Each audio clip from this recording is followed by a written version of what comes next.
A ver. Así no estoy tan en la lejanía. Ok, bueno. Bienvenidas y bienvenidos a nuestra clase de análisis de entorno sociopolítico.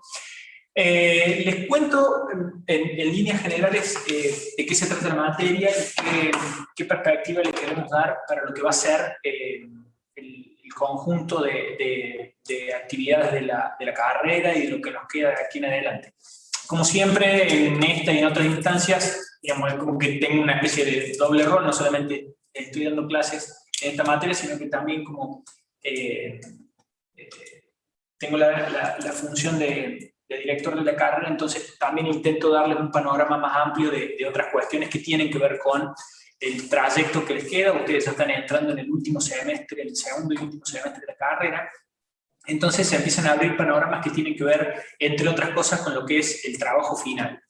Si bien ustedes ya van a tener materias específicas sobre estos temas y ya han avanzado con algunos temas, por ejemplo, de los temas de metodología y demás, la idea es que esta materia, al igual que las otras, pero particularmente esta que estamos haciendo ahora, nos sirva de insumo para lo que va a ser el proceso del trabajo final. Es decir, la idea es que ustedes tengan una herramienta concreta y específica vinculada a la actividad de su trabajo final.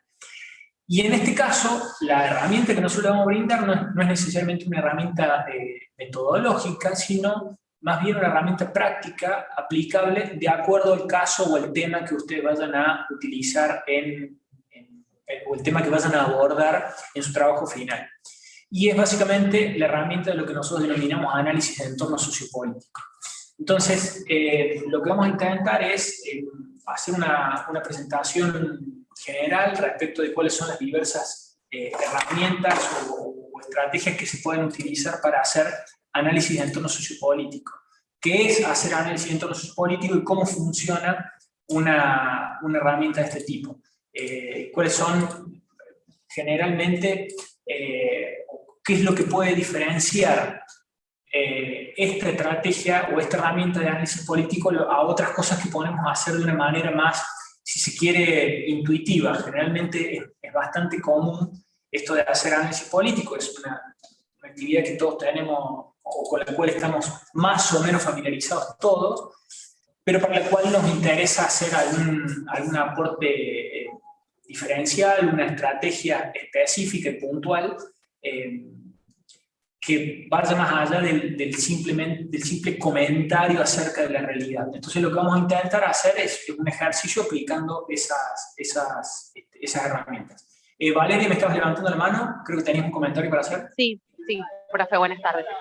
No, quería aprovechar, más que está usted dando esta clase, para comentarle algo más allá de esta materia, sino de la especialización, que no sé qué factible podría ser, digamos, que estén las notas cargadas de las materias que ya hemos hecho, porque, a ver, podemos llegar a saber que fuimos aprobados o no, pero si no aparece ahí, digamos, en el analítico o en cualquier otro lado, nosotros no tenemos, digamos, el conocimiento de que aprobamos o no una materia. Y no, hay muchas materias que no tenemos cargadas, ni las notas de los trabajos prácticos, ni las notas de los finales, materias que ya hemos pasado, que ya hemos rendido. Y bueno, quería aprovechar que está usted, que es el director, digamos, para hacerle ese pedido. Me parece que es compartido con varios compañeros, pero estamos viendo eso, bueno, prácticamente desde que arrancamos, digamos. No vemos el resultado de lo que hicimos nosotros, no lo vemos plasmado en el analítico. Bien. Entiendo, sí, perfecto. Ahora revisaré, le pediré a Ana entonces que veamos cuál es la situación concreta de algunos casos. Generalmente suelen suceder dos opciones: o que algunos no tengan notas en alguna materia, o que una materia no tenga notas de nadie, ¿sí? Cada una de las, generalmente cuando hay en una misma materia nadie tiene notas, es generalmente un problema nuestro derivado de o demora del profesor en corregirlas o demora nuestra en las cargas de las actas. Entonces le voy a pedir a Ana que revisemos eso en particular, lo veré ahora y seguramente la semana que viene, el lunes o martes, les mando un correo electrónico detallando la situación sobre esto. Muchas gracias. Bien, entonces, a ver, una cosa que aprovecho y a ver, que registro, le voy a pedir para registrar asistencia. Amado, perdón, Soledad, no te había visto, Soledad también. Vamos a levantar acá, así lo vemos. Sí, decime, Soledad. Decime. Sí.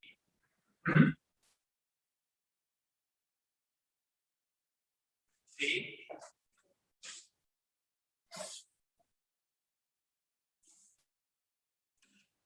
No, de hecho, son diferentes porque básicamente una es materia de pregrado y la otra es de posgrado. O sea, básicamente la temática puede ser similar, pero la bibliografía es diferente y el enfoque de la materia es diferente porque, como te decía, la idea es que esta materia sea una herramienta de aplicación directa para lo que va a ser tu trabajo de tesis, ¿sí?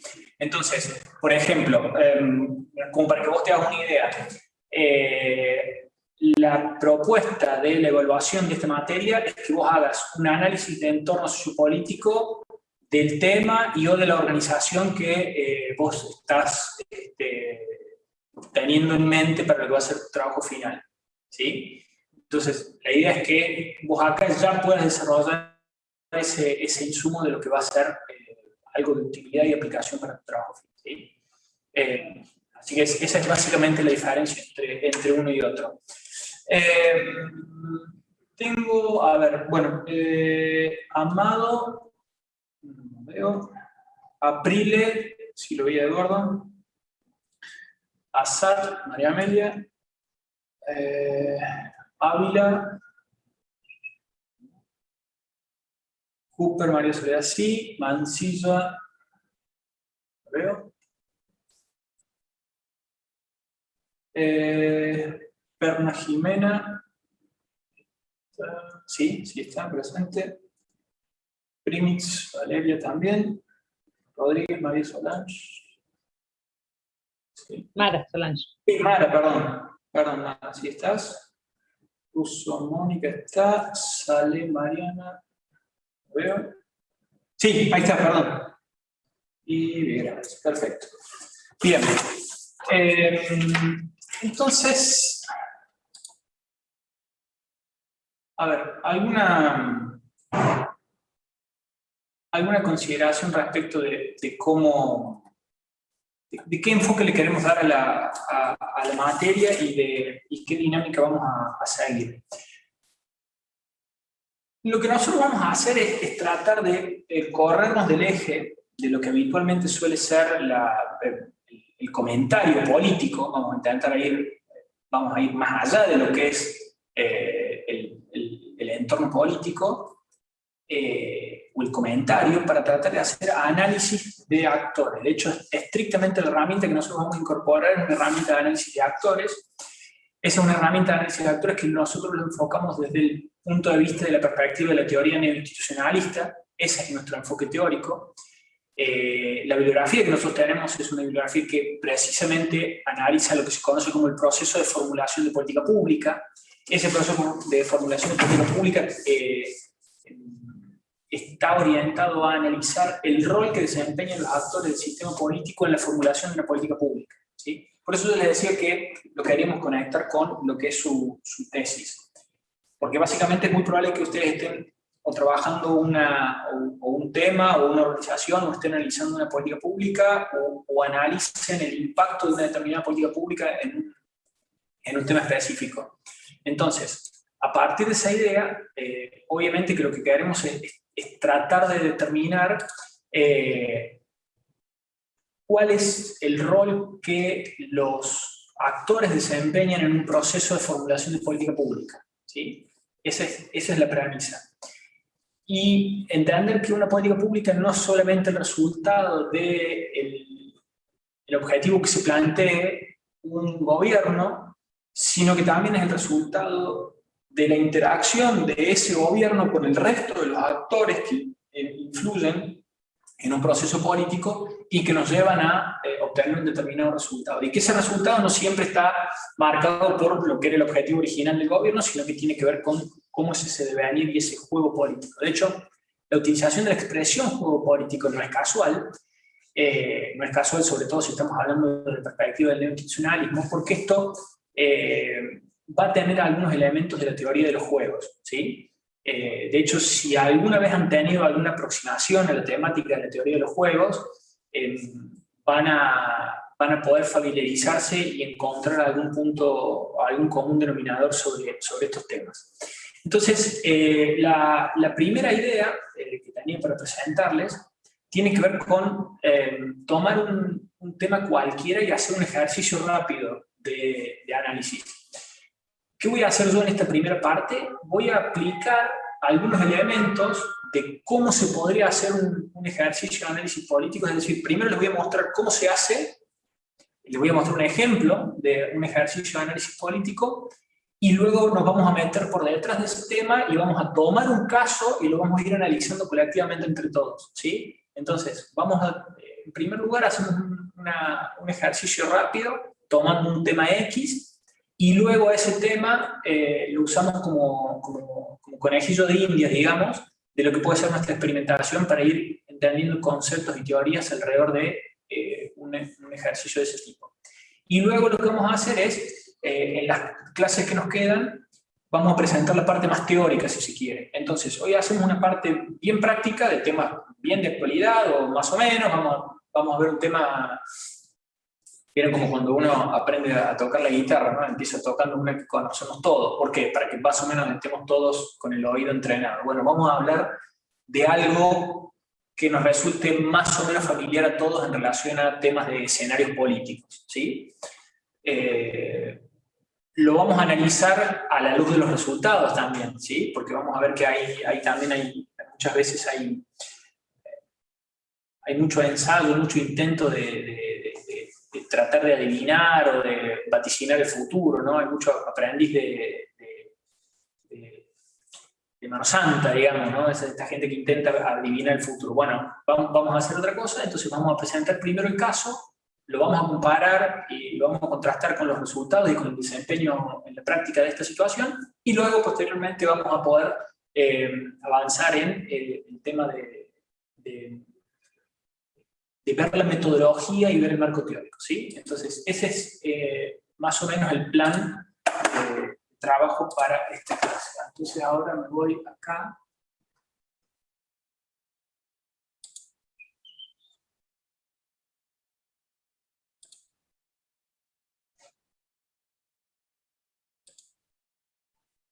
A ver, ¿están viendo la pantalla? ¿Están viendo el PowerPoint, sí? Sí, profe. Ah, perfecto, bárbaro, gracias, Manuel. Bueno, como les decía, esto es un ejercicio, de hecho lo hicimos el año pasado en un seminario que organizamos, por eso van a ver que el tema está bastante marcado por lo que era la agenda electoral de entre fines del año pasado y principios de este año. Pero lo tomamos como un caso para poder ver cómo se hace básicamente un ejercicio de análisis político. En primer lugar, vamos a indicar esta idea de que generalmente cuando hacemos análisis político siempre ese análisis está permeado, está influido por una multiplicidad de factores que tienen que ver con el rol que cada uno de nosotros desempeña en el sistema político, las funciones, las aspiraciones, los deseos, el papel que jugamos dentro del sistema, cómo vamos jugando con cada uno de ellos, y a eso apunta básicamente la idea del ejercicio. Pero lo que siempre hacemos y lo que queremos resaltar es que este análisis es un análisis que se hace de la perspectiva institucional. Esa perspectiva institucional tiene que ver con el enfoque del neoinstitucionalismo. ¿Qué cosas le interesan esencialmente al neoinstitucionalismo? Le interesan las reglas formales e informales, le interesan los actores que intervienen en el juego político, no solamente estrictamente los actores gubernamentales, sino nosotros, y a partir de eso vamos construyendo alguna interpretación de qué es lo que sucede.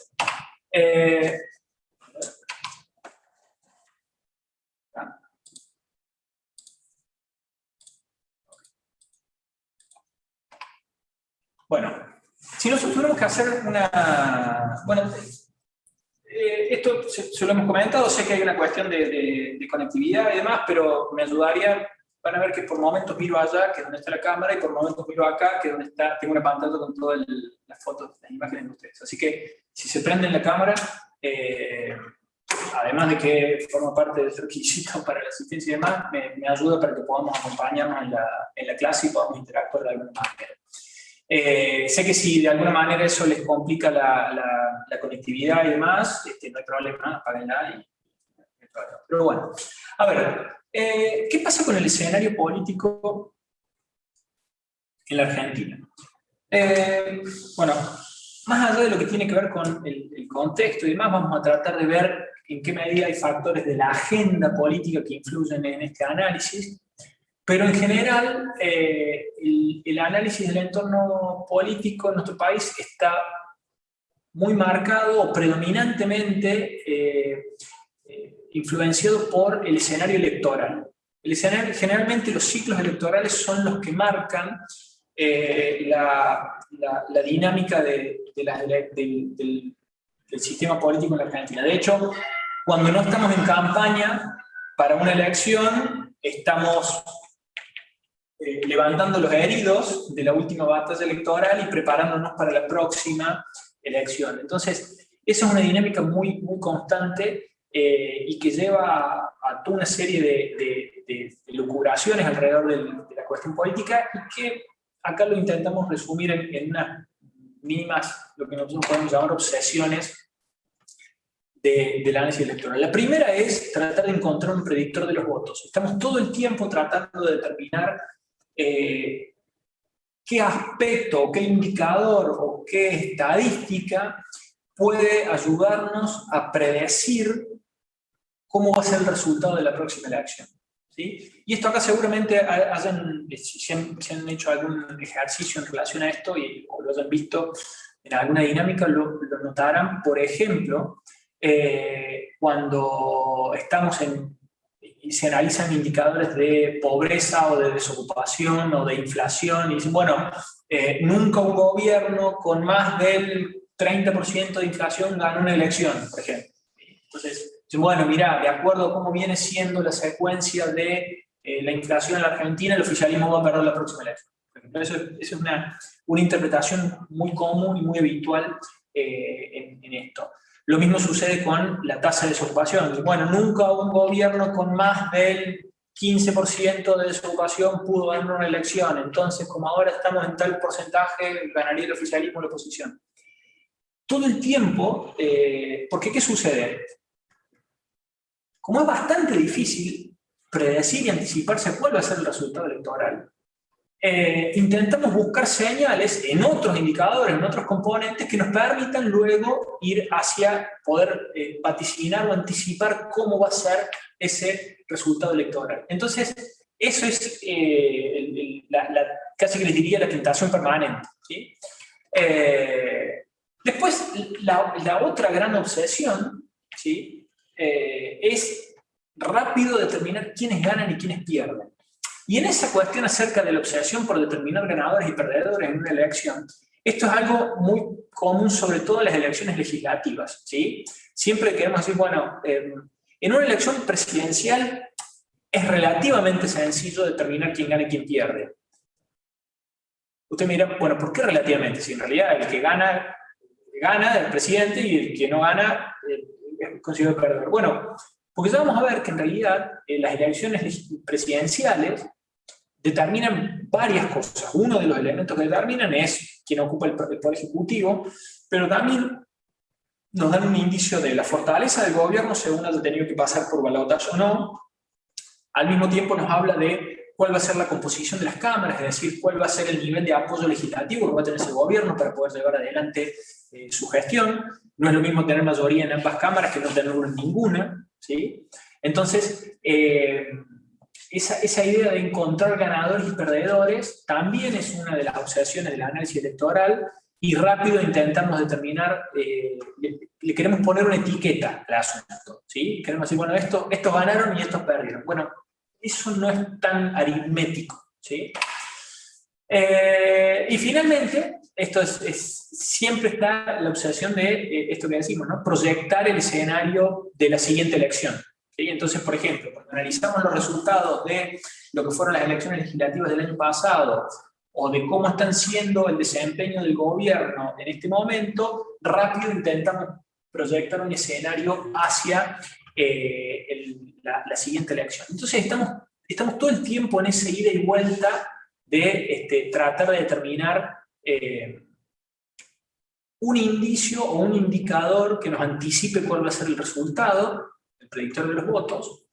Estamos todo el tiempo tratando de asignar etiquetas de ganadores y perdedores de acuerdo al resultado de la elección, y en función de eso, rápidamente, cuando todavía no ha terminado de contarse los votos de una elección, ya estamos tratando de plantear el escenario de la siguiente elección. Entonces, esas tres observaciones son observaciones que están muy presentes en el análisis, que nosotros siempre recomendamos, bueno, oiga, hágalo el juego si le parece interesante, pero evite caer en esa confusión que genera este tema. Bueno, ¿cuáles pueden ser algunos de esos posibles predictores de los votos?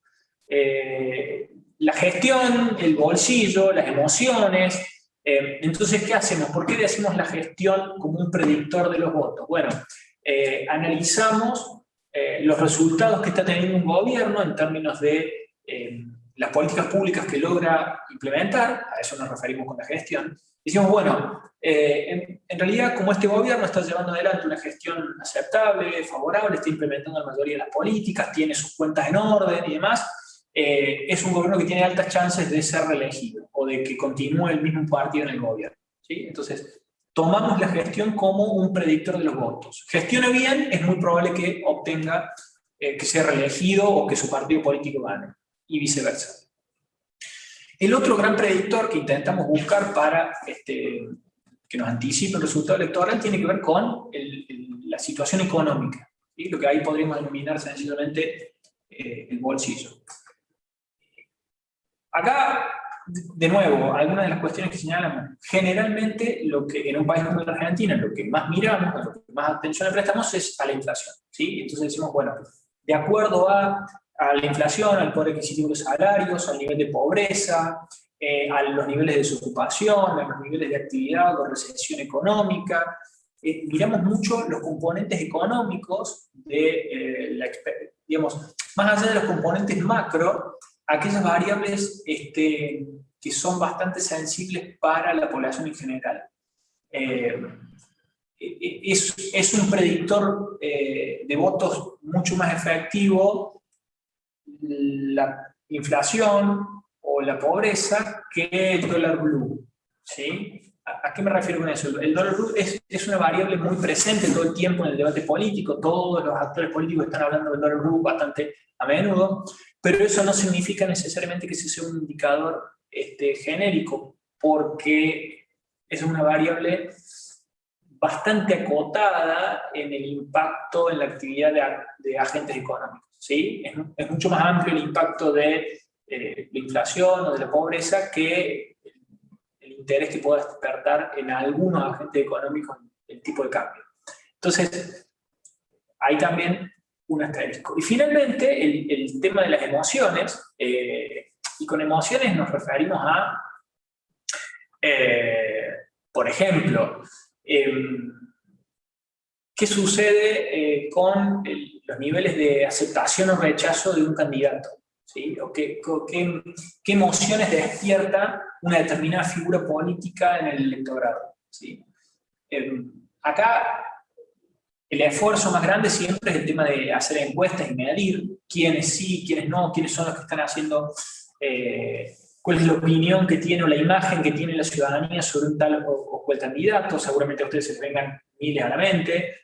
El otro día me enviaron una encuesta, creo que la publicó La Voz Interior, probablemente la hayan visto, acerca de la imagen que los cordobeses tenían de los últimos intendentes. ¿Sí?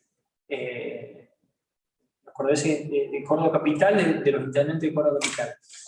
Entonces, ahí hay elementos que se cruzan en esa encuesta, ¿no? Porque una cosa es hacer una evaluación de la situación del actual intendente y compararlo en una especie de escala de memoria emotiva hacia atrás con quiénes fueron los anteriores intendentes, juez, Mestre, de Comino, etc. Entonces, básicamente esas encuestas tienen escaso rigor estadístico porque están comparando cosas diferentes. Una cosa es la experiencia que yo puedo tener hoy como ciudadano, como vecino de la ciudad, de la gestión de Yardora, y otra cosa es lo que yo recuerde de lo que fue en su momento la gestión de juez como intendente, que fue no fue hace tanto, pero parece que fue hace un siglo, ¿no? Juez fue intendente de la ciudad de Córdoba de 2003 a 2007, ¿no? Hace ya más de 15 años. Entonces, la cuestión acerca de las emociones, de los niveles de aprobación o de rechazo que despierta una figura política, después vamos a ver algunos datos de una encuesta reciente que hizo la encuestadora Subón Córdoba respecto de esto, qué imagen tienen los políticos en la Argentina, los niveles de aprobación de la gestión de los presidentes. Ahí hay datos interesantes para que podamos ahí hacer alguna lectura o interpretación de este tema. Sobre el tema de determinar ganadores y perdedores, ¿no? Rápidamente, en función de los resultados electorales, queremos decretar el fin de ciclo de un gobierno si es que pierde, o el relanzamiento de un gobierno si es que gana. En la experiencia reciente que hemos tenido, a partir de los resultados de las elecciones del año pasado, de las elecciones legislativas, bueno, se despertaron múltiples interpretaciones alrededor de esto, y la idea de que, bueno, el gobierno de Alberto Fernández estaba perdido porque había perdido las elecciones legislativas, porque el peronismo unido no había podido ganar una elección legislativa, y etcétera, etcétera, etcétera. Y otros que dijeron, bueno, no, en realidad ahora, por ejemplo, esta fue otra de las interpretaciones que se dio luego de la votación en el Congreso por el acuerdo con el FMI. Bueno, ahora Alberto se despega definitivamente de la cámpora y el kirchnerismo, y entonces empieza a hacer una gestión propia de él y ya sin las ataduras del kirchnerismo. Y bueno, todas esas lecturas o interpretaciones que son, en muchos casos, reflejan más una expresión de deseo o de intereses del lector o del analista que un elemento real y efectivo para poder dilucidar y hacer un análisis preciso. De hecho, por eso estamos introduciendo todos estos ejemplos detrás de lo que nosotros podemos llamar obsesiones de un análisis electoral. Y finalmente, esta idea, ¿no? La preocupación permanente o el interés permanente que tenemos por tratar de determinar quién va a ser el próximo presidente o presidenta, ¿sí? Estamos todo el tiempo tratando de hacer ese cálculo. Y lo hacemos en tiempos electorales y en tiempos no electorales. Entonces estamos ahora, seguramente si ustedes siguen el debate político o la conversación política en estos días, estamos en que si Alberto se presenta a la reelección o no, o si Cristina va, pero no, y si Máximo y Massa, y bueno, pero del otro lado va a estar Rodríguez Larreta, pero eso depende si le gana la interna a Bullrich. Y bueno, todo el tiempo estamos metiendo este tipo de variables en el análisis político, ¿sí? Estamos todo el tiempo intentando responder a estas preguntas, ¿sí? Que ustedes tienen ahí marcado en rojo. Por eso, esas preguntas que tienen ahí marcadas en rojo son básicamente obsesiones. Y como son obsesiones, no nos dejan ver con mucha claridad o no nos permiten hacer con mayor claridad un análisis político. La dinámica que voy a seguir es más o menos: voy a presentar un marco en una de estas filminas y me gustaría escucharlas a ustedes, a ver qué impresiones tienen, o dudas o comentarios tienen acerca de esta idea. Entonces vamos a ir haciendo una especie de ping-pong, ¿sí? Por momentos les muestro esto y por momentos vamos con comentarios. A ver, cuéntenme, a ver, no sé cómo lo ven. ¿Dudas, comentarios, consultas sobre esto?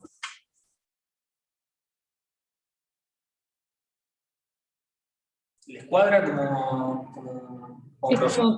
es como que siempre se está viendo el más allá, el futuro? O sea, se están haciendo las elecciones ahora y estamos viendo ya el próximo presidente, la próxima gestión, cuando todavía no asumió a veces, o termina de asumir el presidente, gobernador, intendente, quien sea, y no se estaba evaluando o dando tiempo a esta gestión, pues ya se está viendo a futuro cómo se están jugando las cartas, quién se está peleando por qué, como que siempre estamos adelantados y no viendo el presente. Es claro, es una especie de ansiedad permanente que tenemos, ¿sí? Es como que estamos como todo el tiempo tratando de ir hacia allá y buscar hacia dónde ir y cómo meternos en la discusión o en la forma de tratar de... nosotros lo llamamos, es una especie de tentación por la clarividencia, ¿sí? Es como que queremos adivinar el futuro, digamos, ¿quién es el mejor analista político? El que me dice qué va a pasar mañana. Entonces, y si la pega le va bien, es el que siempre dice, yo fui el que lo dije, yo fui el que lo vaticiné, crean en mí. Mara, y te voy a decir una cosa, no solamente creen el mito, incrementan su cotización, ¿sí? Digamos, algo más, ¿sí?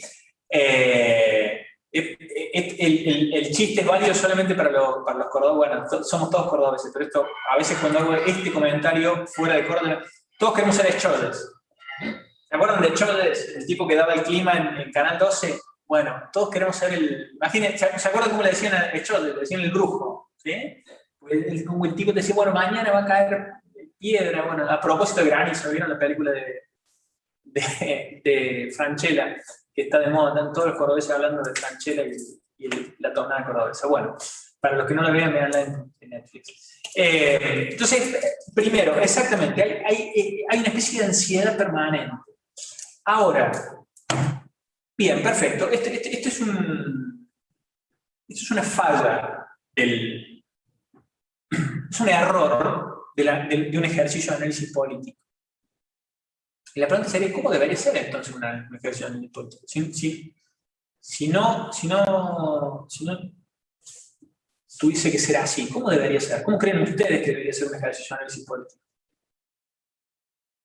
Profe, no sé si me escucha. Sí, Valeria, te escucho bien. No sé si está ligado a lo que usted está preguntando, pero había escuchado de una encuesta que decía el grado, la imagen, no, perdón, no es la imagen, que si conocían, o sea, estoy tratando de organizar la idea, que por ejemplo la gente desconocía mucho a algunos vicegobernadores o algunos viceintendentes, y que por ahí pueden estar haciendo cosas buenas para su campaña, pero la gente no los conoce o no se sienten identificados. Sale, me parece eso también en una encuesta. Entonces digo, por ahí, con respecto a lo que usted pregunta, uno puede hacer muchas cosas, pero si la gente no lo reconoce o no lo ve, la verdad que queda en nada. Absolutamente, y sucede, mira, en esto, bueno, esa es otra de las obsesiones, pero más que una obsesión por por el análisis político, es más bien una obsesión que suelen tener los dirigentes políticos en su proyección electoral, porque de hecho, naturalmente siempre, miren, esto es sencillo, o sea, esto se trata de ganar elecciones, ¿sí? Es una idea que a mucha gente no le cuadra mucho y dice, no, bueno, pero usted me está hablando de cómo va a hablar de eso, me está diciendo que lo único que interesa es ganar elecciones y que no importa la gestión o la política pública. No, a ver.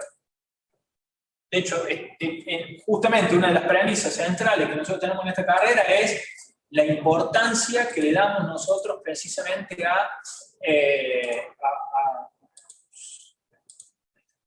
la importancia que nosotros le damos en la carrera a la gestión, al diseño de política pública y demás. Está clarísimo. Ahora, los dirigentes políticos necesitan ganar elecciones, porque eso los nutre.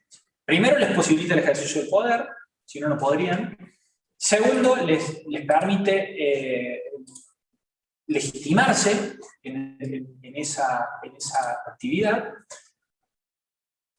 Les da recursos de poder, y cuando decimos recursos de poder es, digamos, contar con bancas en el Congreso, contar con apoyos de otros gobernantes.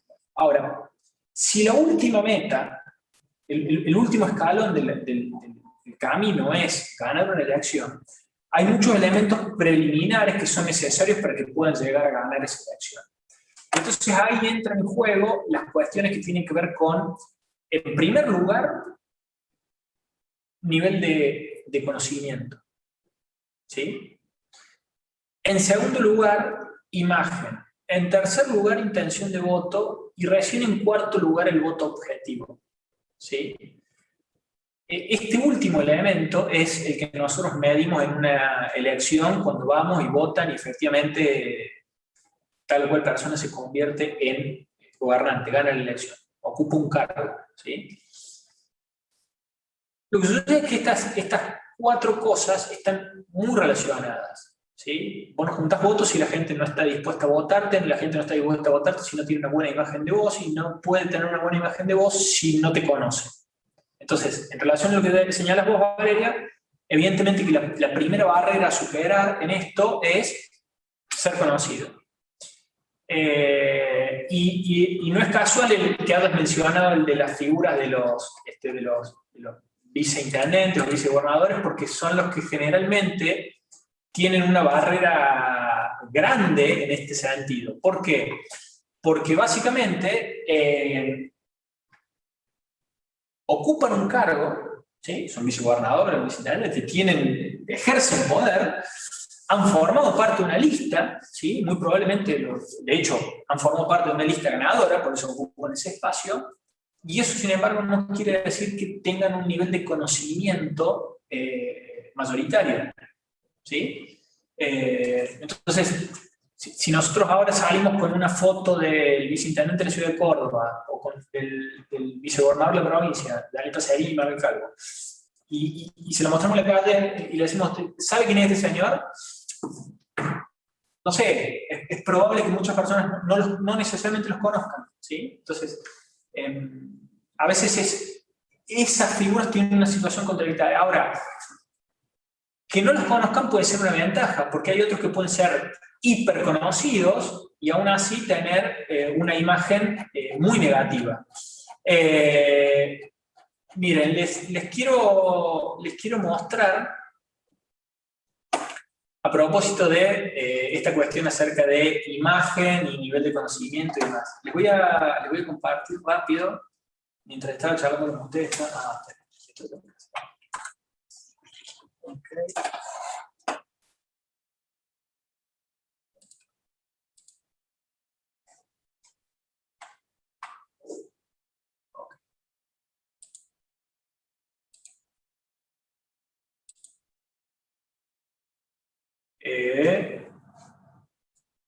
Creo que ahí están viendo una encuesta sobre Alberto Fernández. Sí, profe. Ah, bien, perfecto. Bueno. Bien. Tengo un problema. Tengo un sistema de pantalla partida, entonces nunca sé bien en qué pantalla estoy trabajando.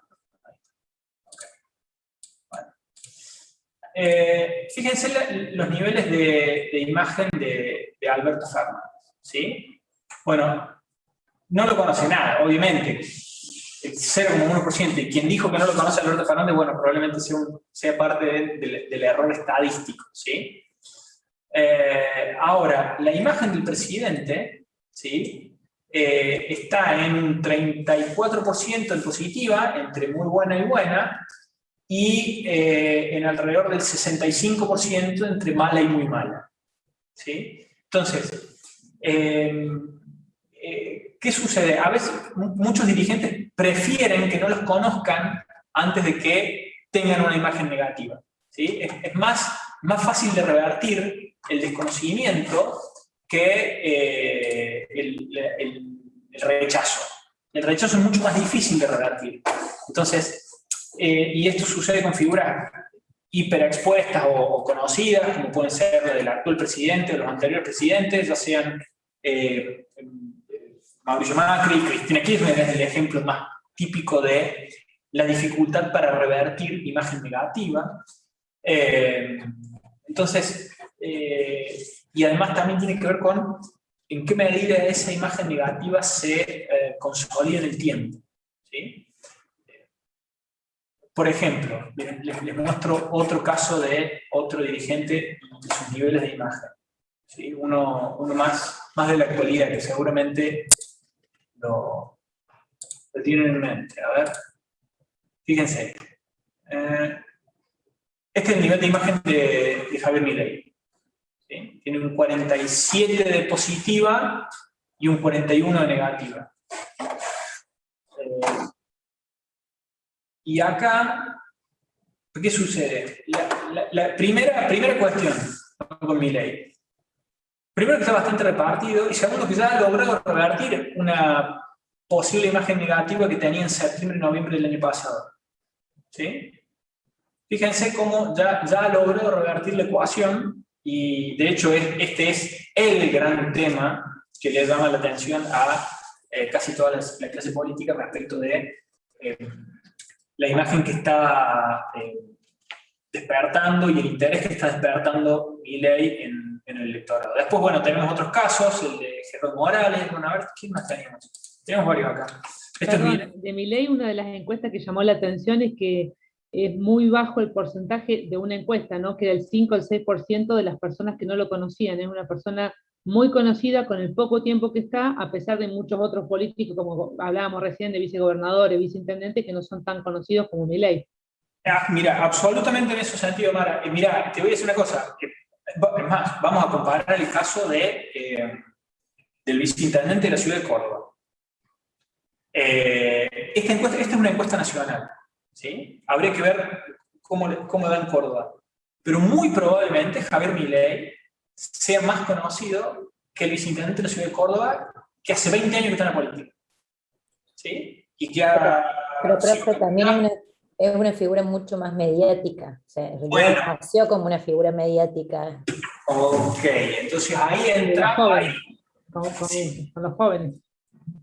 Bueno, entonces ahí entramos con esos son los dos elementos. Primero, ¿cuáles son los sectores del electorado donde radica? Fíjense cómo empezamos a sumar elementos cuantitativos, explicativos, que nos empiezan a segmentar el análisis, y ya no es solamente una cuestión, lo quieren todos, lo odian todos, bueno, no, miren. Empecemos a analizar, bueno, quiénes lo conocen, quiénes no lo conocen, por qué sí lo conocen, por qué no lo conocen, qué influencia tiene. Hace un tiempo se había hecho un cálculo de cuántos minutos de aire había tenido Javier Milei en medios de comunicación antes incluso de que iniciara la campaña el año pasado. ¿Sí? Había tenido muchísimos más minutos de aire en los distintos programas de televisión, más que cualquier otro dirigente político, ¿sí? Incluso dirigentes políticos de primera línea, como gobernadores, ministros, etc. ¿Sí? Entonces, naturalmente hay una cuestión respecto de cómo los medios lo captan y potencian una determinada figura y trabajan sobre esa figura. Sumado además, la estrategia de comunicación mediática que sigue Milei, fuertemente basada en herramientas como YouTube. ¿Sí? O sea, la presencia de Milei en YouTube es infinitamente superior a la presencia que tiene incluso en canales de aire.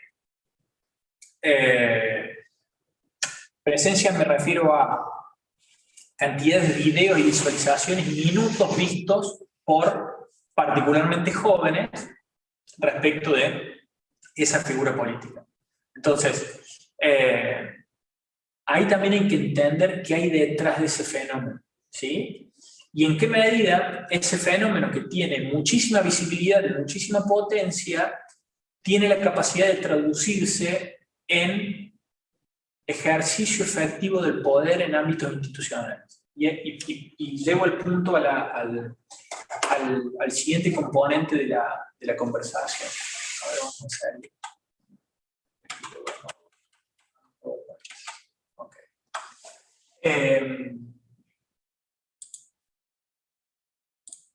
Aquí lo tengo.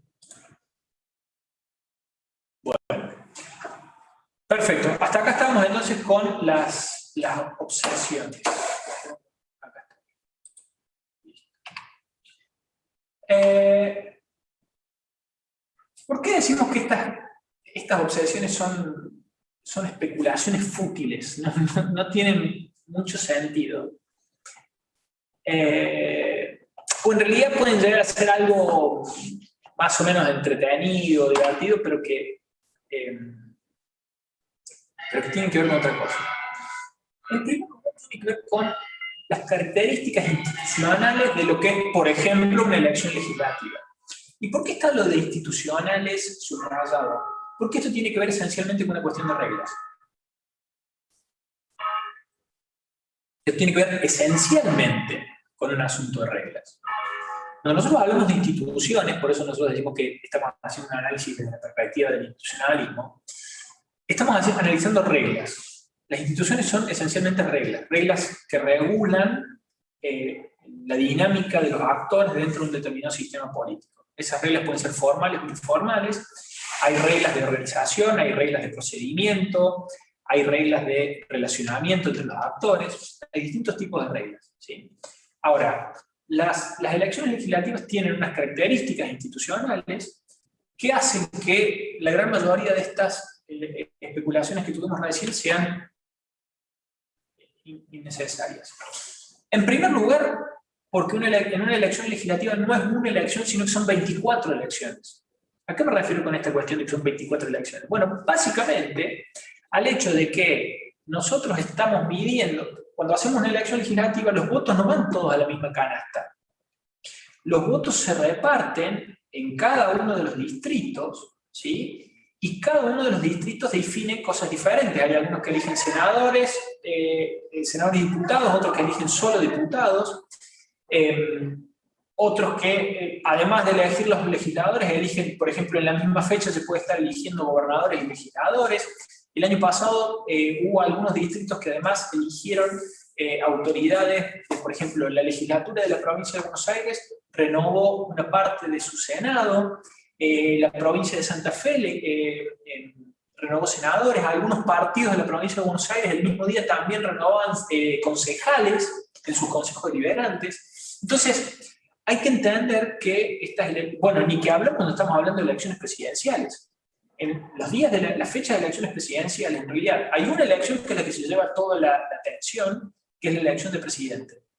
Pero después también estamos renovando en parte las cámaras, la mitad de diputados y un tercio de senadores, estamos eligiendo gobernadores, se están renovando las legislaturas provinciales, se están eligiendo intendentes, consejos deliberantes, etcétera, etcétera. Entonces, hay que entender la multiplicidad de espacios de poder que se definen en una elección. Entonces, no es solo una elección, sino de mínima son 24 elecciones, cada una con sus impactos particulares.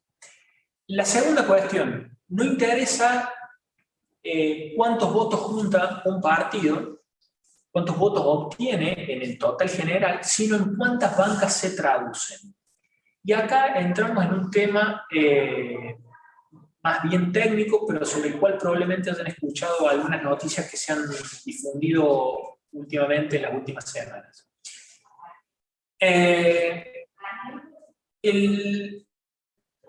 La Cámara de Diputados tiene una representación proporcional a la cantidad de habitantes que tiene cada provincia, ¿sí? Ahora, ¿qué sucede?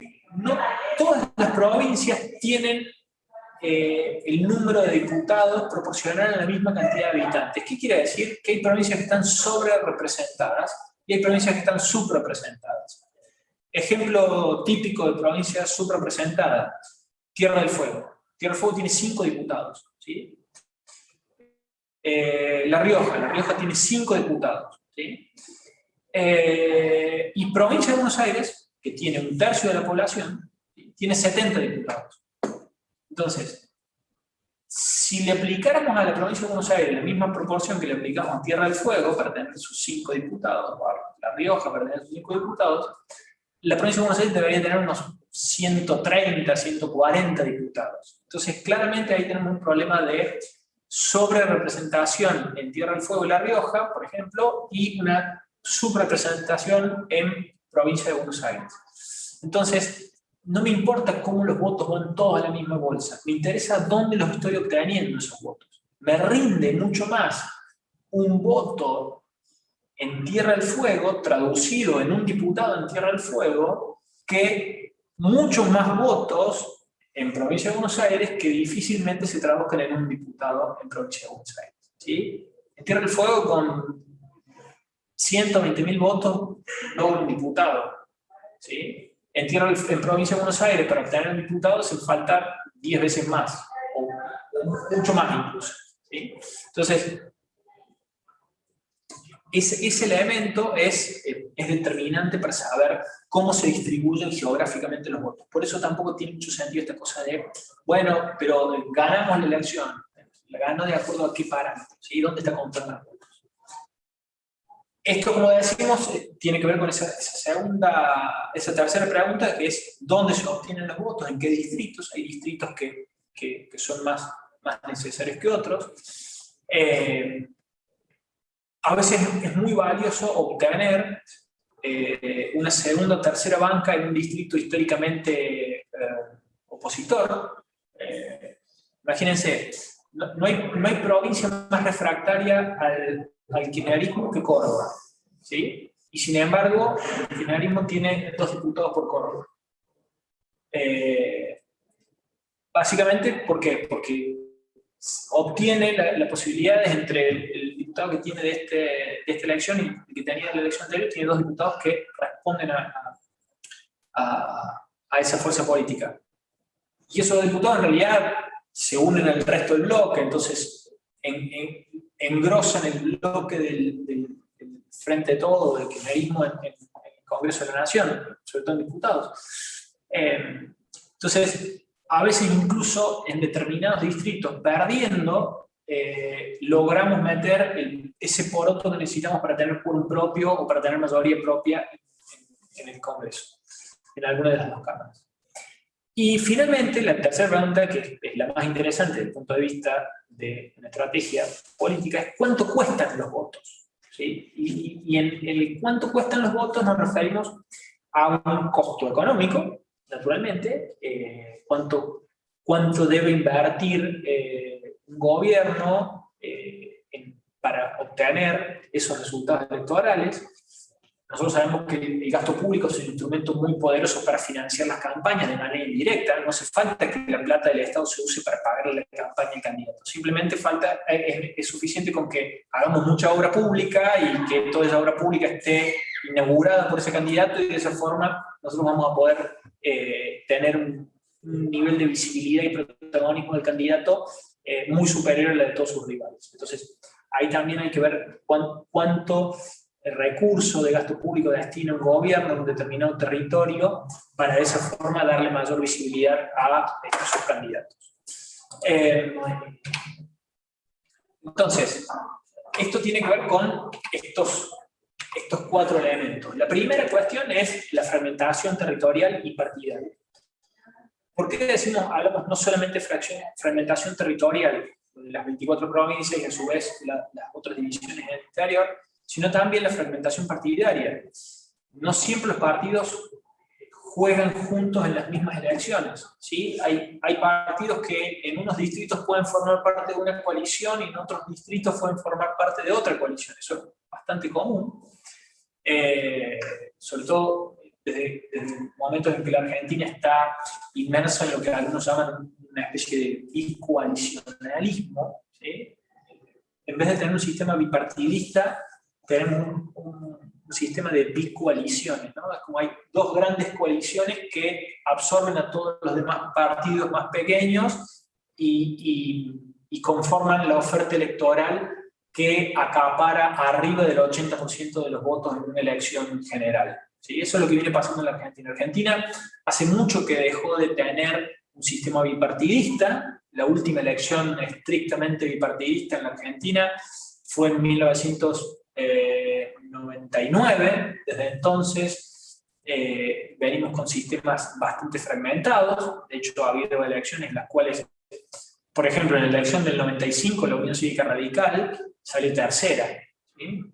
Masachesi, cuando compite contra Menem en el 95, sale tercero, sale segundo el frepaso de Bordón y Álvarez. Entonces el modelo de peronistas radicales es un modelo que se fue paulatinamente diluyendo desde el 95 para acá.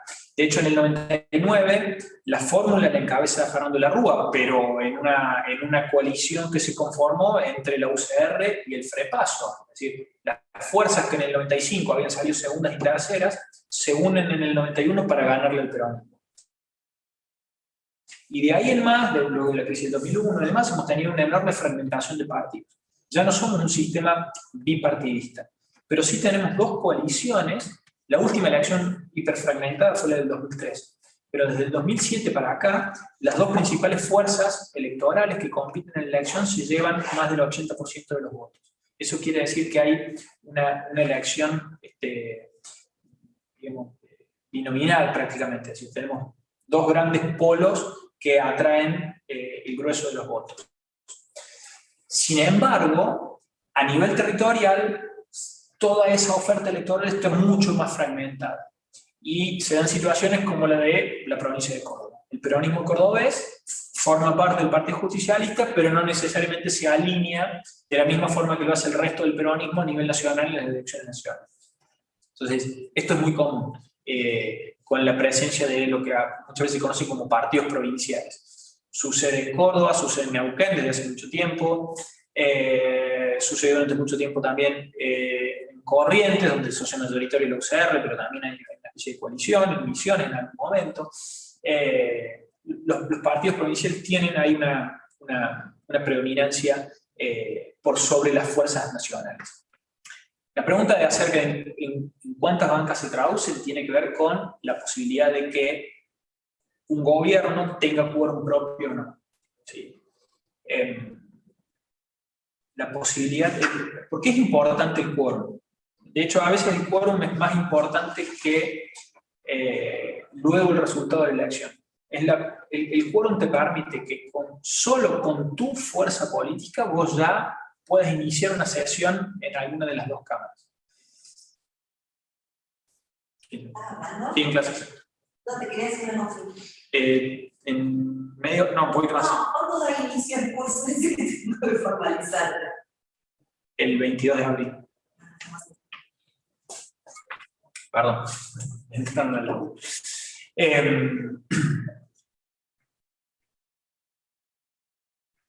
Entonces, el quórum es lo que permite que con tus propios votos vos puedas iniciar una sesión. Eso es muy importante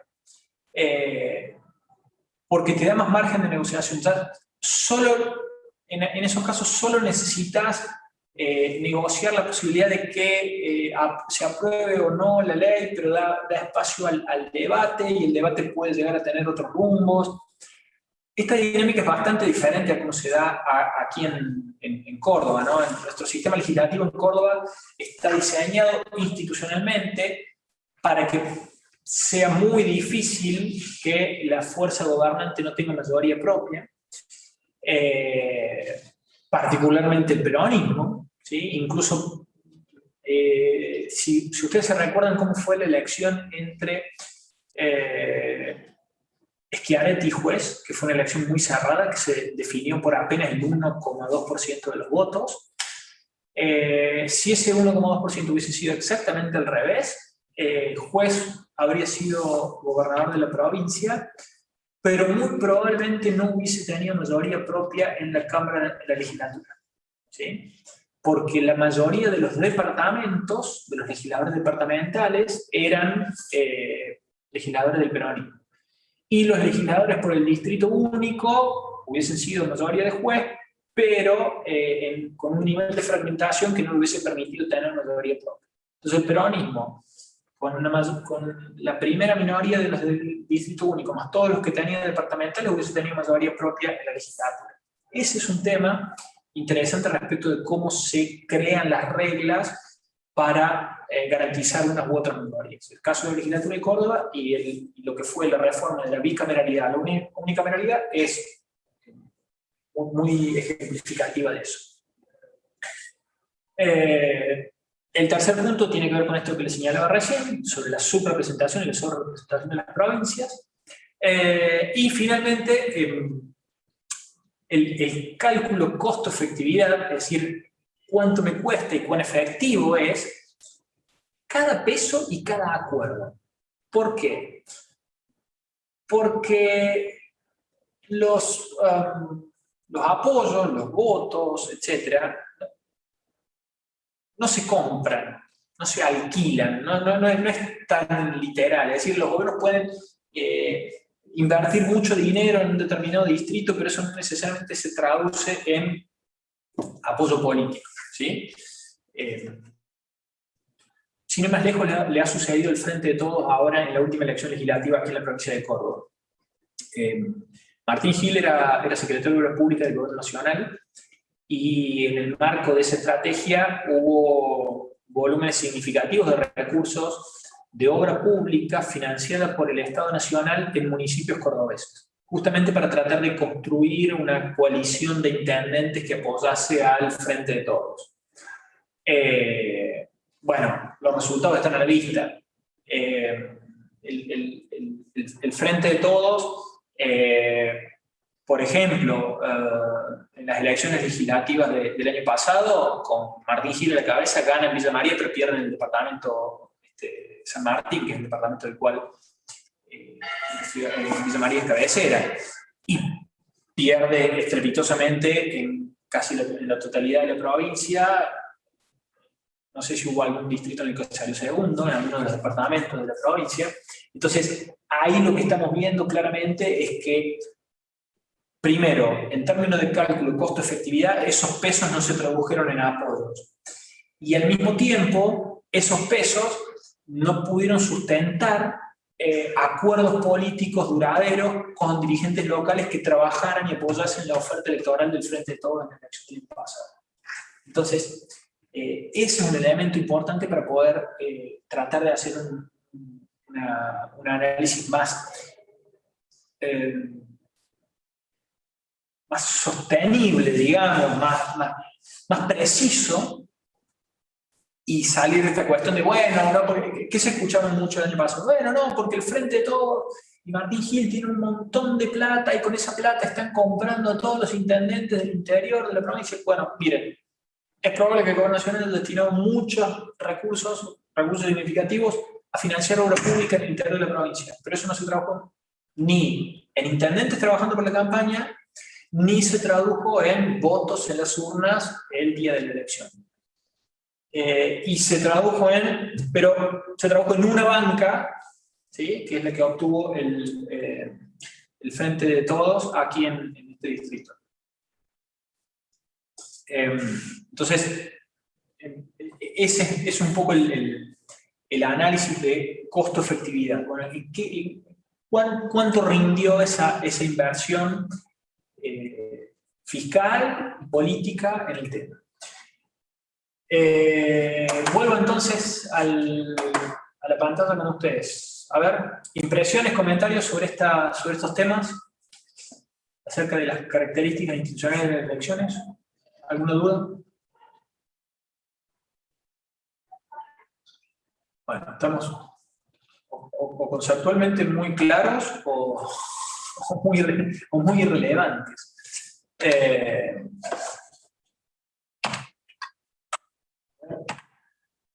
Bueno, entonces,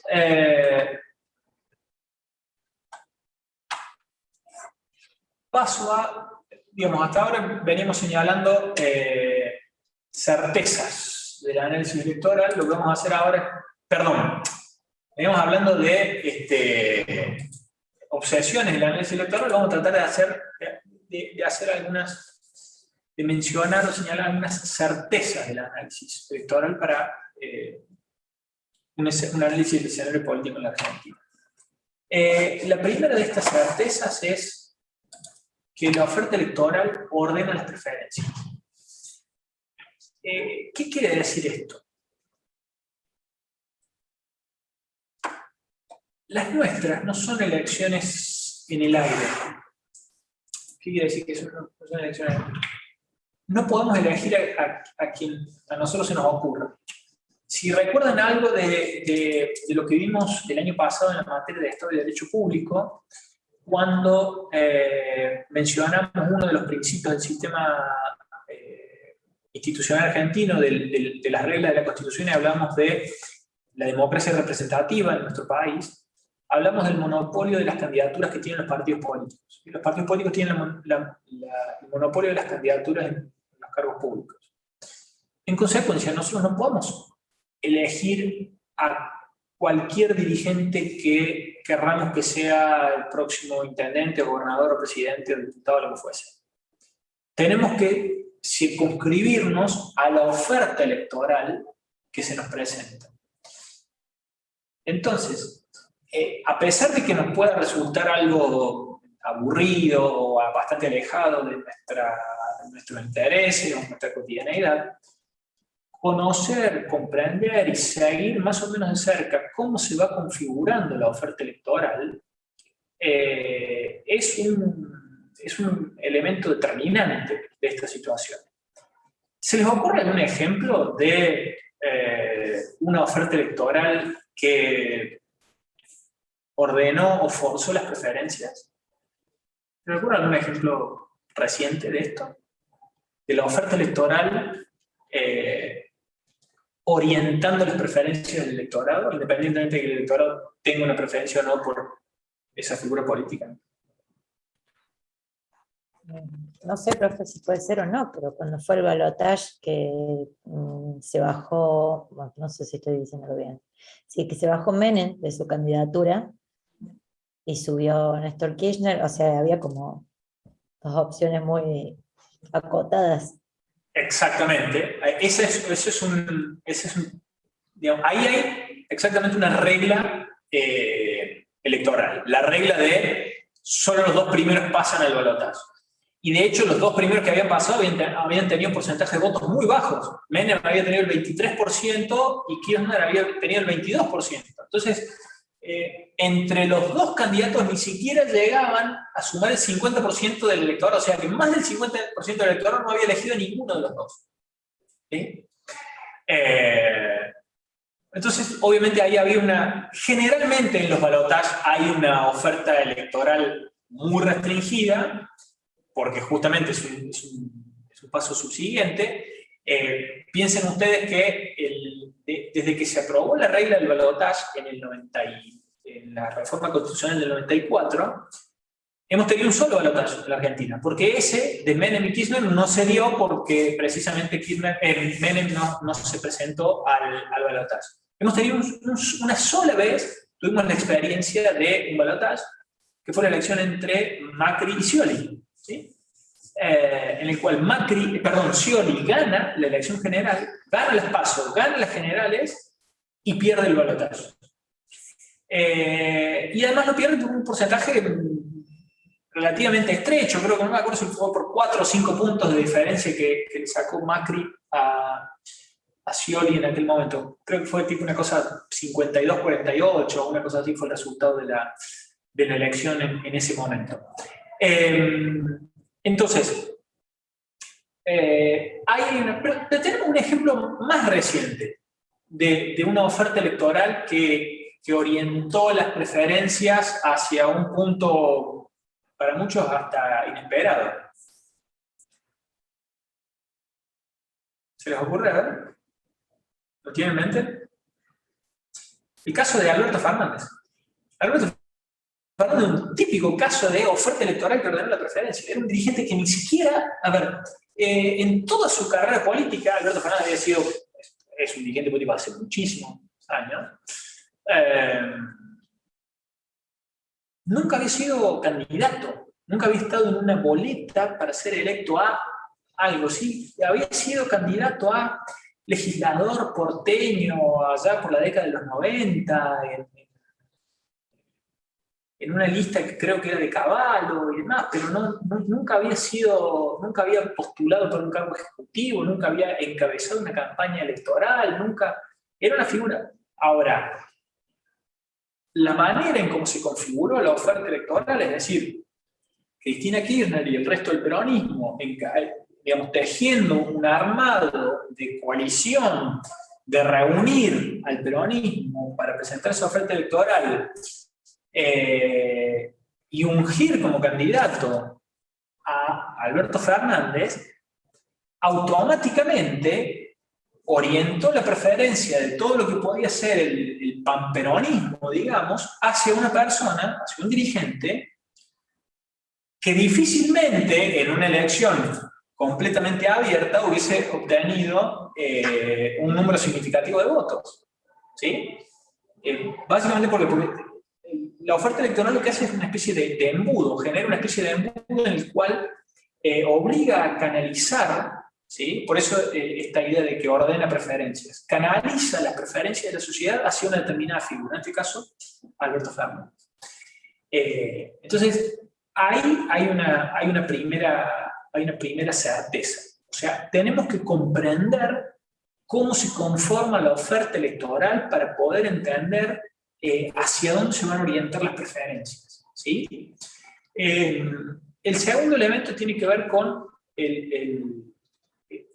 los resultados en una elección hay que medirlos en términos de votos y de plata.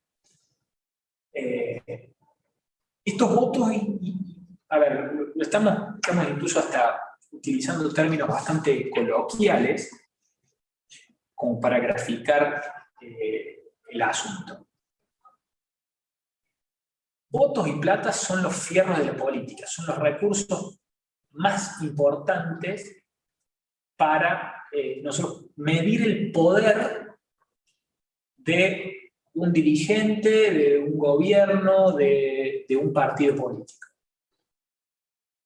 Votos que obtiene en las elecciones, votos que se traducen en lo que nosotros podemos llamar votos electorales y votos institucionales. ¿Cuáles son los votos electorales? Los que obtenemos en una elección adentro de la urna, los sobrecitos que van adentro de la urna, esos son los votos electorales. Pero después tenemos los llamados votos institucionales. Votos en el Congreso, diputados y senadores, votos en el Consejo de la Magistratura. Fíjense, en este momento en la Argentina estamos en una batalla respecto de cómo se configuran los votos entre el Consejo de la Magistratura, porque eso es lo que determina cómo luego va a funcionar el mecanismo de selección y supervisión de los jueces. Votos en la Corte Suprema de Justicia, también otro de los temas que está dando vuelta respecto de cómo se elige a los miembros de la Corte. De hecho, desde hace bastante tiempo tenemos una Corte que está funcionando con 4 miembros, cuando en realidad debería tener 5. Entre otras cosas porque el gobierno no tiene los votos suficientes como para pasar a un candidato que proponga por el Congreso, por el Senado. Los jueces de la Corte Suprema se nombran propone el presidente, pero necesitan el acuerdo del Senado. Entonces, esa es la forma en la cual nosotros tenemos que medir efectivamente el resultado de una elección, ¿sí? En términos de votos y en términos de recursos económicos que manejan de presupuesto, ¿sí? Ahí tocamos un tema que tiene que ver básicamente con temas de finanzas públicas. Ustedes han visto algo con el profesor Las Heras el año pasado respecto de cómo funcionan los presupuestos y cómo se administra el presupuesto y cómo se mantienen los equilibrios presupuestarios o no, y qué grados de autonomía o no tienen los gobiernos para manejar recursos, según sea que tengan recursos propios o dependan de transferencias por participación del gobierno nacional. Bueno, todos esos elementos complementan el aspecto central de los votos electorales e institucionales, ¿sí? Además de los votos electorales y los votos institucionales, tenemos los recursos presupuestarios, la plata, ¿sí? Que controlan los distintos dirigentes. Y otra certeza, que obviamente es una certeza a medias, es que el desempeño gubernamental es imprevisible. Es absolutamente imprevisible poder anticipar cómo va a ser el desempeño de un gobierno, por más que sea un gobierno con altísimos niveles de votos y de plata, ¿sí? Hemos tenido infinidad de ejemplos y de casos en los cuales un gobierno que venía respaldado por las urnas, que venía de tener resultados muy positivos en términos electorales, por distintas situaciones, acontecimientos imprevistos, desmanejos propios, etc., desencadenaron un rotundo fracaso a la vuelta de la esquina. ¿Se les ocurre algún ejemplo de esto? De gobiernos con muchos fierros, en los términos del punto 2, votos electorales, votos institucionales, recursos presupuestarios, pero que alguna decisión o indecisión lo llevó a alguna crisis. ¿Se les ocurre algún ejemplo? El último gobierno de Macri, creo. Sí, acordate cómo fue el resultado en las elecciones legislativas de 2017. Le fue muy bien a Macri. Claro, le había ido muy bien, pero bueno, malas decisiones, el tema económico y demás, y bueno, fue totalmente... Profe, y Fernández, que también empezó con una muy buena imagen y por la pandemia bajó mucho. Bueno, el caso de Fernández con la pandemia es interesante. De hecho, mirá, a ver, les voy a ver si les voy a mostrar voy a ver si lo encuentro un cuadrito acerca de los niveles de aprobación de Fernández en los últimos meses. A ver, espérenme que esto lo tengo que encontrar. Acá lo tengo. Ok.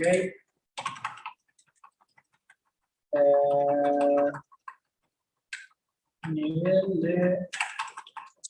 No.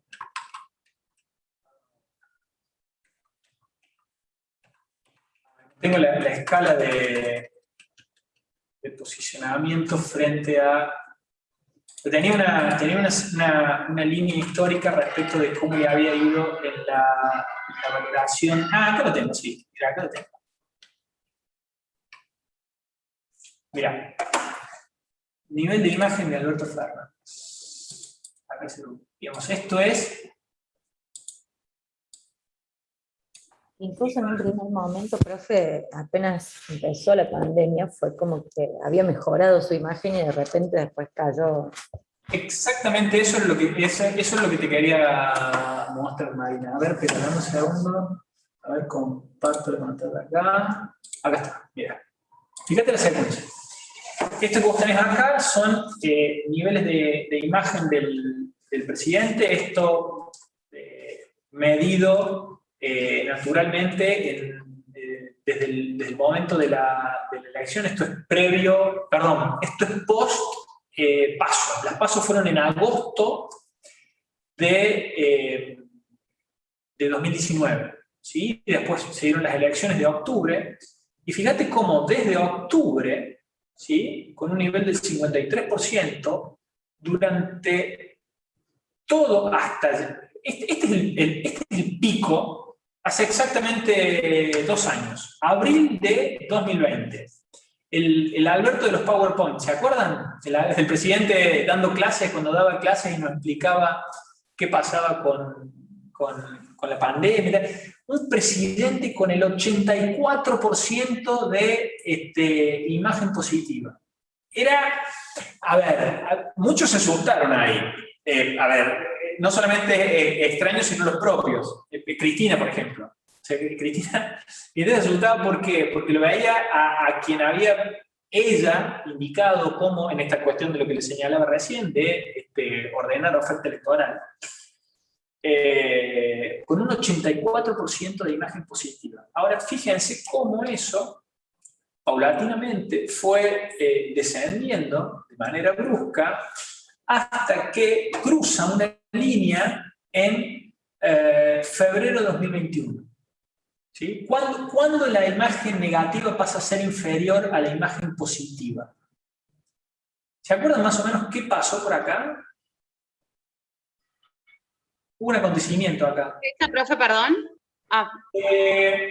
Enero, febrero de 2021.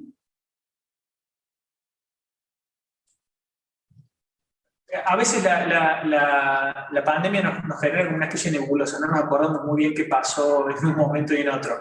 No recuerdo si volvimos no me acuerdo, si volvimos de vuelta o querían volver a un confinamiento estricto.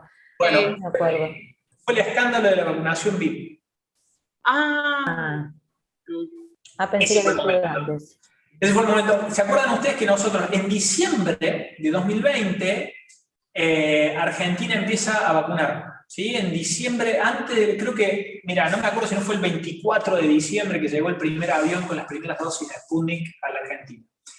y ahí empieza la vacunación, primero el personal estratégico, etcétera, etcétera, y el escándalo de la vacunación VIP estalla aproximadamente por acá, entre enero y febrero de 2021. Entonces, a ver, claramente la medición de febrero se hace en enero, entonces ahí hay un efecto retraso. Pero desde entonces, desde ese momento, la imagen negativa del presidente va por encima de la imagen positiva. Y esto que señalabas, Mariela, evidentemente la pandemia es un factor que genera una situación absolutamente inesperada, fuera de agenda, que cambia la regla del juego, que hace que sea imprevisible el desempeño gubernamental. Hay distintos elementos. Otro ejemplo muy típico respecto de un gobierno con altos niveles de aprobación y que de repente toma una serie de decisiones que lo llevan a caer en el descrédito, es el caso del primer gobierno de Cristina Kirchner. Cristina tiene una elección muy positiva en su elección de 2007, asume en diciembre de 2007 y en marzo de 2008 el Ministerio de Economía, Martín Lustó, que es el Ministro de Economía de Cristina Kirchner, firma la resolución 125 y comienza el conflicto del gobierno de Cristina con el sector agropecuario. Fíjense a propósito de cuán imprevisible puede ser el desempeño gubernamental. En aquel momento, una decisión de naturaleza fiscal hizo que el gobierno de Cristina no solamente cayera en una crisis y en un enfrentamiento político muy fuerte con un sector de la actividad económica, el sector agropecuario, y también con una parte significativa de su base social, la clase media, lo lleva a perder las elecciones de mitad de mandato de 2009.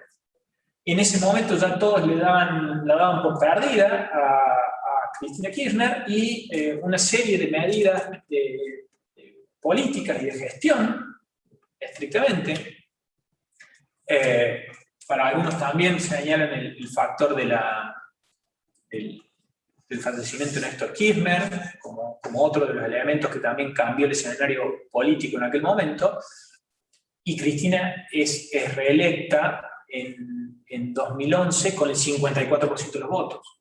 Un porcentaje altísimo en una elección sin balotaje, con un resultado muy grande en términos de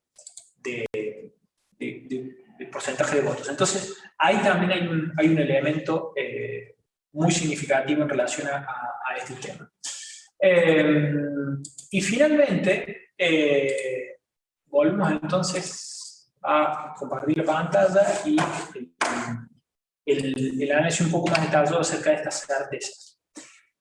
Bueno, hay algunas aclaraciones o notas al pie respecto de cada uno de estos aspectos. El primero, lo que decíamos, que la oferta electoral ordena las preferencias, pero también las contiene, las canaliza. Acá estamos viendo un elemento muy importante, casi que les diría determinante, de cómo va a ser la estrategia hacia 2023. Casi que les diré que esta es el principal componente o elemento para el debate en lo que queda de la estrategia de los distintos partidos políticos en perspectiva a lo que va a ser el año que viene. La principal prioridad que están teniendo los partidos en este momento es tratar de contener los desgranamientos hacia los extremos. Lo que está cobrando fuerza en este momento en el espectro político en Argentina son las opciones electorales hacia la izquierda y hacia la derecha. Concretamente, todo lo que puede llegar a ser el sector de Milei y los partidos que llamamos libertarios hacia los sectores de la derecha, y la izquierda, el frente de izquierda como principal fuerza política en el otro lado del espectro. Entonces, lo que les interesa fundamentalmente hoy a los partidos mayoritarios es tratar de contener esa fuga hacia los extremos que están teniendo en su base electoral. Entonces, cuando nosotros vemos la estrategia que llevó adelante Cambiemos en Buenos Aires, rescatándolo a López Murphy, ¿sí? Un dirigente que ya prácticamente estaba retirado del político, tenía un protagonismo muy marginal en la política, lo traen, lo hacen competir en las PASO, integra la lista de Cambiemos en Ciudad de Buenos Aires, y hoy es una de las principales figuras, uno de los principales voceros de la crítica que Cambiemos y el sector de Larreta le hace al gobierno, ¿sí? ¿Por qué? Porque precisamente López Murphy es una figura con mucha ascendencia sobre los sectores liberales y de derecha en la Argentina. Entonces, con esa figura intentan contener la fuga hacia lo que podría llegar a ser Milei. ¿Qué contiene López Murphy? López Murphy contiene ideológicamente, pero no necesariamente contiene generacionalmente, ¿sí?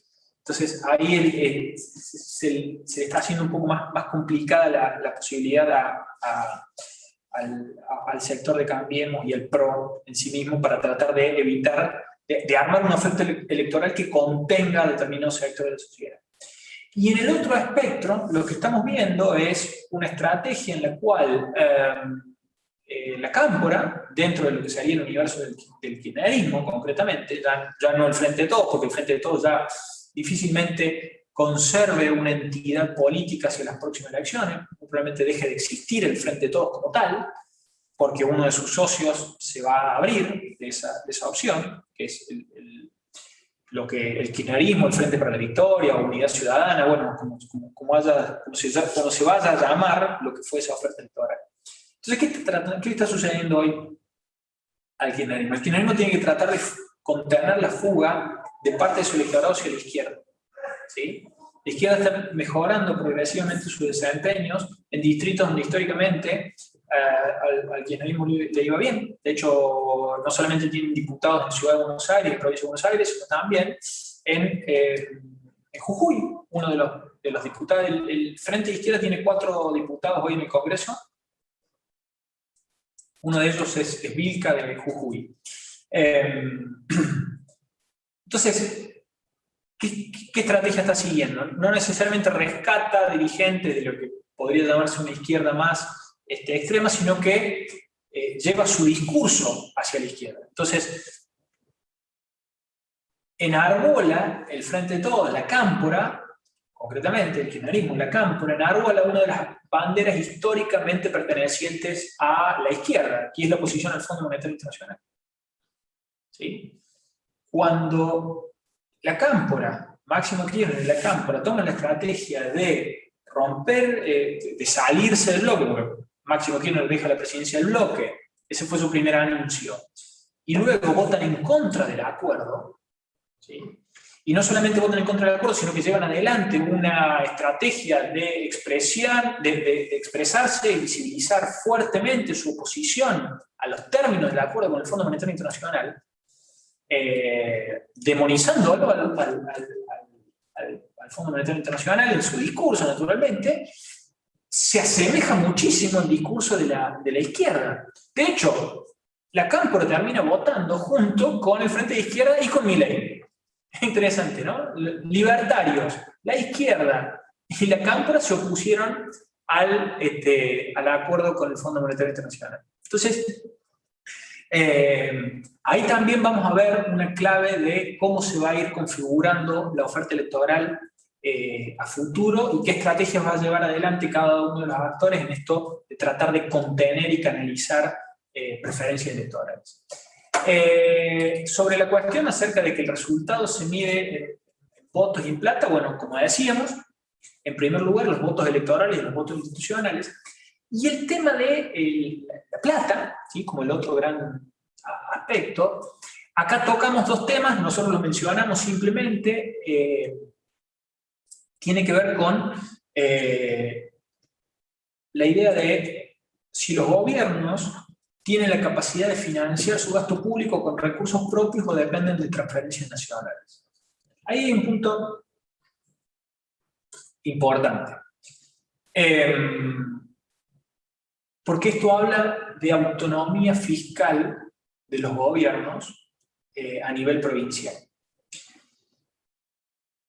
Si nosotros estamos pensando en gobiernos provinciales que intentan construir una estrategia política para proyectarse en el escenario nacional y plantarse como oferta electoral y como alternativa, esa capacidad se va a ver en términos políticos y en términos fiscales. ¿Quiénes son los gobiernos que tienen mayores capacidades fiscales? Aquellos que tienen una menor dependencia de las transferencias nacionales. Y acá entra a jugar el tema de la coparticipación, en parte, y de las relaciones fiscales intergubernamentales. ¿Cuál es? Ahí les citamos el IDG 2020. El IDG es un trabajo de investigación que hemos llevado adelante junto con el profe Graglia, que ustedes lo tuvieron a Emilio el año pasado en Política Pública. Es el Índice de Desarrollo para la Gestión. Es un indicador que hemos desarrollado aquí en la universidad y que hemos utilizado para medir y analizar la situación de los niveles de desarrollo de las provincias argentinas en distintos aspectos. Uno de los aspectos que nosotros analizamos ahí es el tema fiscal. Bueno, ¿qué pasa con esos temas fiscales? Concretamente lo que estamos viendo es las provincias están teniendo una fuerte dependencia de los recursos nacionales. ¿Cuál es la única jurisdicción que tiene un mayor nivel de autonomía, una autonomía casi total de las transferencias nacionales para cubrir su gasto corriente? La Ciudad Autónoma de Buenos Aires. Eso explica en gran parte la posibilidad que tiene la Ciudad Autónoma de Buenos Aires de que allí crezca y florezca, por así decirlo, una opción política no alineada con el gobierno nacional. Incluso te podríamos hacer un razonamiento similar al de Córdoba. Lo que pasa es que Córdoba ahí tiene que hacer un equilibrio más frágil. ¿Por qué? Porque claramente el gobernador Schiaretti es opositor al gobierno nacional, ya casi no quedan dudas de eso. Lo que antes era algo que se disimulaba a medias, ahora ya ni siquiera se disimula. Y esa oposición que Schiaretti le plantea al gobierno nacional es una oposición que lo plantea en términos políticos, pero que a veces lo tiene que atemperar Schiaretti. De hecho, cada tanto tiene que mandar a sus diputados y senadores a votar junto con el gobierno nacional, porque tiene alguna dependencia fiscal en algunos aspectos. Por ejemplo, el tema más crítico es la caja de jubilaciones. ¿Sí? El gobierno provincial depende del cumplimiento de los acuerdos con el gobierno nacional para poder sostener una caja de jubilaciones que es deficitaria. Entonces, ahí hay un punto, hay un llamado de atención, digamos, para Schiaretti. Y finalmente, esta cuestión acerca de que el desempeño gubernamental es imprevisible. Acá utilizamos una expresión de un filósofo que se llama Nassim Taleb, no sé si lo habrán escuchado nombrar, que habla del cisne negro. De hecho tiene un libro que se llama El cisne negro. El cisne negro es un acontecimiento absolutamente inesperado e imprevisible, ¿sí? Como lo son los cisnes negros, ¿sí? De hecho, todos los cisnes son blancos, salvo algunos muy excepcionalmente negros. Bueno, ¿qué es un cisne negro? La pandemia. La pandemia es un cisne negro. De hecho, la pandemia es un cisne negro que le permitió en algún momento a Alberto Fernández tener el 84% de aprobación ciudadana. Pero al mismo tiempo se combina con otros elementos. Otros cisne negro, a ver, no tan cisne negro porque era relativamente, para algunos, previsible o esperable el crecimiento de alguna tensión ahí en la región, es la invasión de Ucrania por parte de Rusia. Para la Argentina, eso claramente representa un cisne negro, porque es un acontecimiento que Argentina no lo tenía en su horizonte de análisis de posibilidades, de alternativas, que cambió por completo el equilibrio a nivel global, dio vuelta la tortilla, por así decirlo, de los equilibrios globales a nivel internacional. Está teniendo un impacto en aspectos económicos que para nosotros son muy significativos, como pueden ser el tema de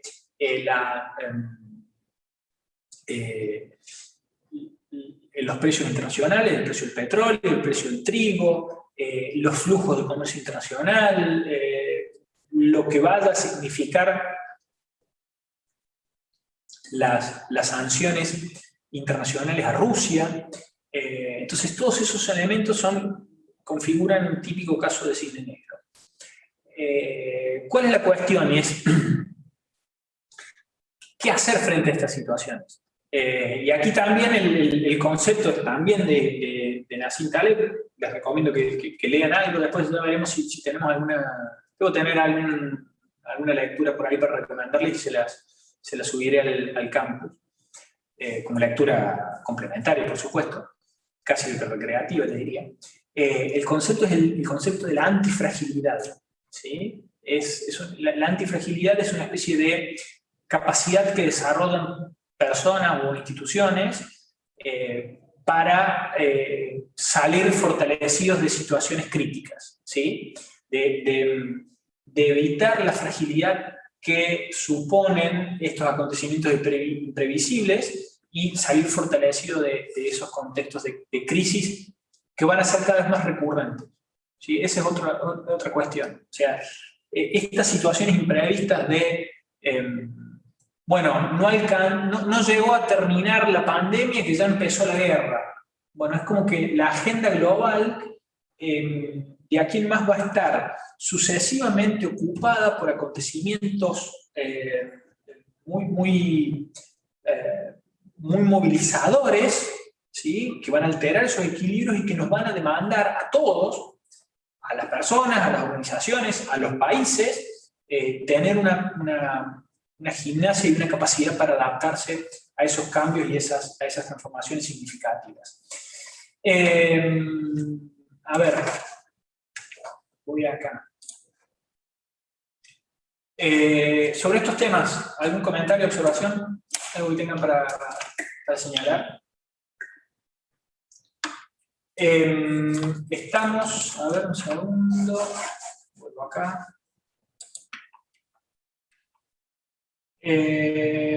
Bueno, esto lo vamos a hacer en la segunda parte. Entonces, como ya son casi las 5 de la tarde, vamos a hacer acá el recreo, hacemos un recreo de 20 minutos. Yo me voy a mudar, como no tengo nadie en el aula, me voy a ir a mi oficina y voy a continuar la clase desde allá. Así que en caso de que se desconecte, ya voy a ver si lo podemos abrir desde allá, se conecta nuevamente, ¿sí? Ya le pido a Ana que habilite nuevamente desde acá la llamada, ¿sí? Así que en 20 minutos regresamos. Gracias, profe. Gracias. Ahí nos vemos.